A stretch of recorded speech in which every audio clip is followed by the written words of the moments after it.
Good morning. Okay, so I want to talk to you this morning about writing. All right, I want to define some things for you when it comes to the writing and the book that I have. One, if you're a writer, you're pretty much someone who went to school. You know how to do the basic English. You know how to structure a sentence. You know how to structure a paragraph. And you can take somebody else's work and you can put it together. That's a writer.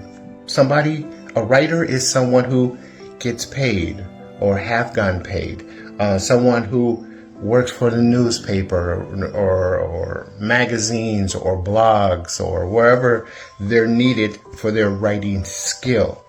Because writing is a skill, okay? It's much more to them. It's much more than communication. It's a skill. It's a structured skill.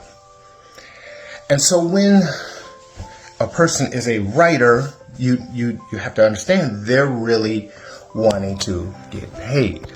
Let's go up here and have a seat. Got a little time. So yes, so they want to get paid. Now, on the other hand, I'm not a writer. I am someone who has something to say. Okay? So when I write or I have written books, it is not due to the fact that I am a writer. I am someone who just has something to say from a different point of view, from a different skill. So I'm a PhD in counseling. I have a master's in counseling, religion, spiritual side of me, business side of me. If you ever listen to me in my videos, you will always know that's all I talk about. I don't talk about computers. I don't talk about nothing else. So I talk about those things. And so in this context, as a writer, as me who written books, don't look at me as a writer. Just look at me for somebody who has a skill and has something to say and written it down. And as I written it down, I published it. Don't ever think that someone who is in my shoes is a writer. Don't ask me to write a sentence. Don't ask me to structure a paragraph. Everything I've done in all of my life, I need an editor to edit my writing. And it's no different in today's time. So I just want to clarify that. So let me get ready and I'll meet you back at the desk. All right. So let's recap. Let's use this book as the example. Okay? The Heart from a Warrior King. If I was a writer, this book would be very technical in the structure of the paragraph, the sentences, the format, all of those things. It will be very structured. But I'm not a writer. I didn't go to school to write. I went to school to go to English and stuff, to get a degree stuff. But I'm not a writer. Everyone who knows me knows I need an editor to edit my work.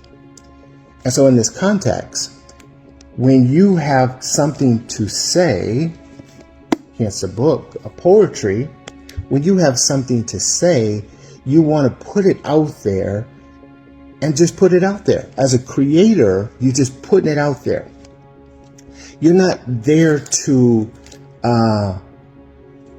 find payment.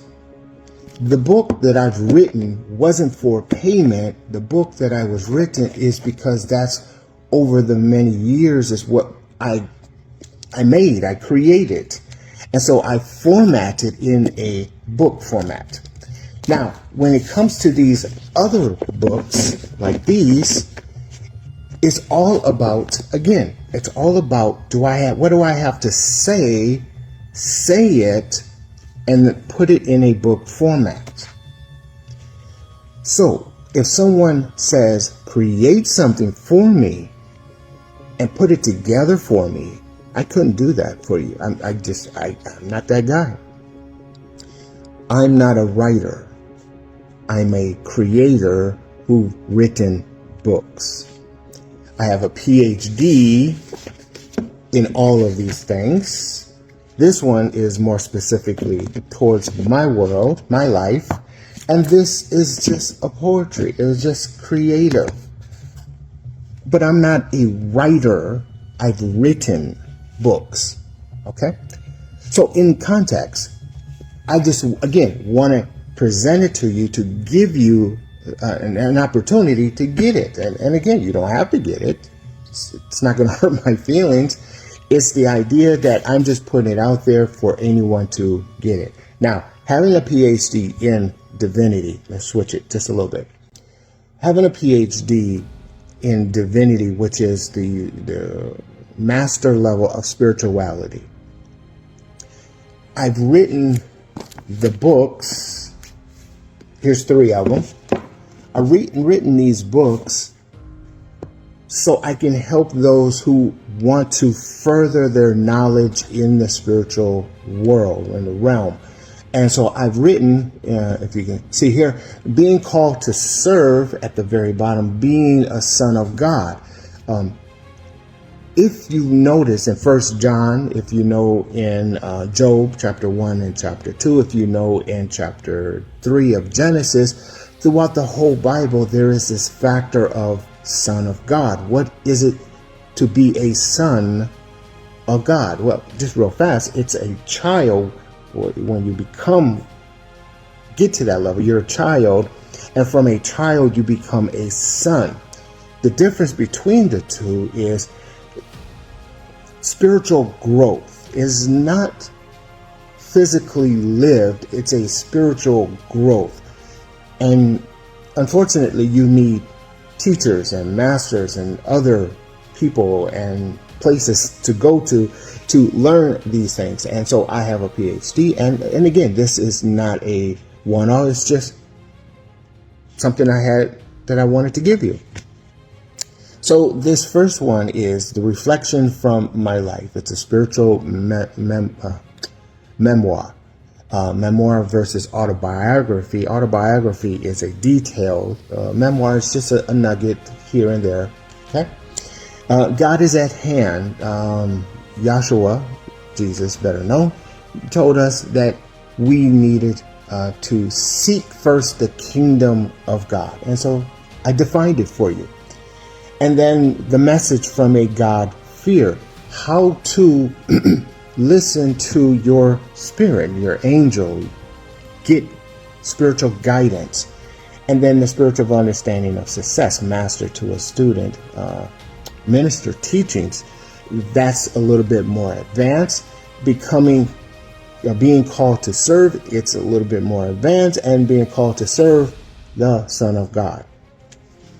This being called to serve collection, and you'll know it's a collection because it says Omnibus, OMNIBUS.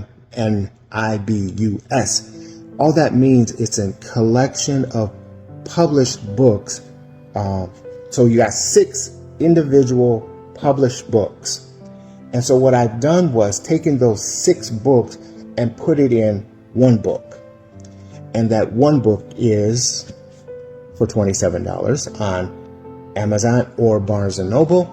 Being Called to Serve is the name of the book. Becoming a Son of God. So as you see, don't take this as I'm a writer. I'm not a writer. I'm someone who has something to say. And in this context, how do you take yourself from a natural position to become a spiritual son of God? This is a collection of the steps or the books that you might want to look at and examine to get to that level.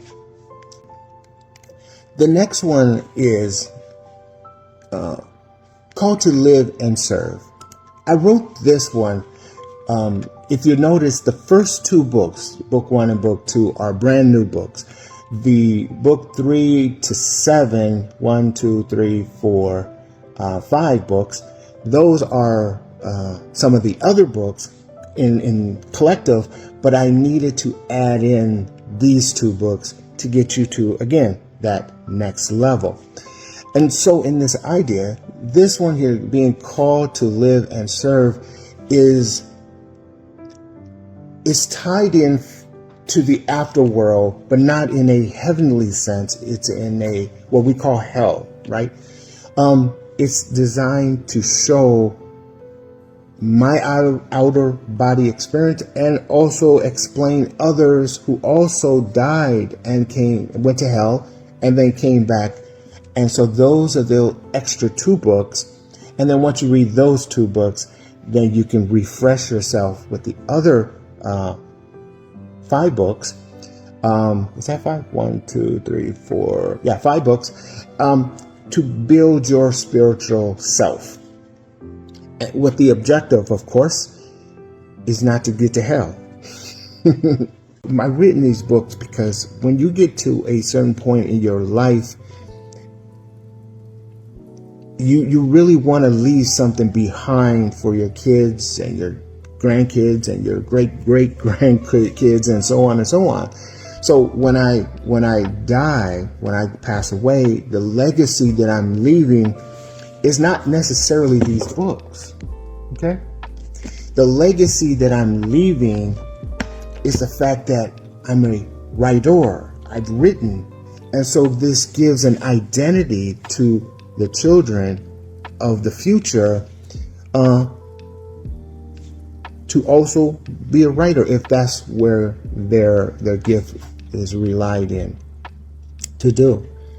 So I just wanted to present this to you to give you an idea that if you have something to say, just say it, write it down, find somebody to edit it. And with today's technology, that should be easy to do.